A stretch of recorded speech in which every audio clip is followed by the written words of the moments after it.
magbubunot si Trisha sa atin. So, lagay muna tayo ng ito. Ito pala yung gamit natin. Flex muna natin, guys. Bakit may grow dito? Tapos na yan. Okay, pwede na lang bumunot. Bunot.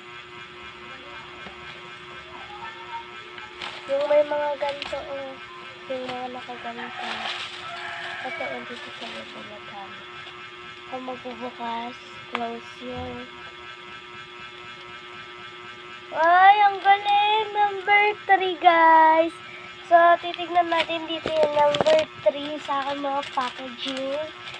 Hair. 5, 4, 1, 2, and 3. This is yung nakuha niya. Buksan mo na lang kasi ay, yan yung pinaka-swerte Trisha na nabunot mo. Alam mo kung bakit? Makikita mo sa loob talaga. Kaya bubunot mo agad yan. So, tignan natin kung bubunot pa siya kasi dito mo open sa camera. Harap mo dito, harap mo yan.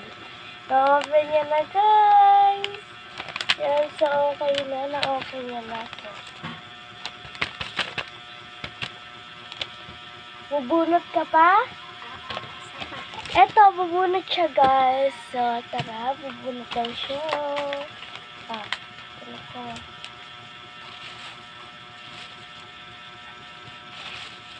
Ito, nandang sa baba.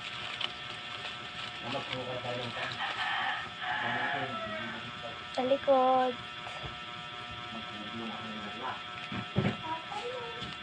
Hello, guys. Wala siya nakuha. Ulitan mo, Trisha, kasi na yung nakuha mo. Ulitan mo, para hindi tayo duya. Ulitan mo, kuha ka pa dito sa baba. Diyan sa baba. Dito nga sa baba. Ayun. O baka doon na naman yung makuha mo.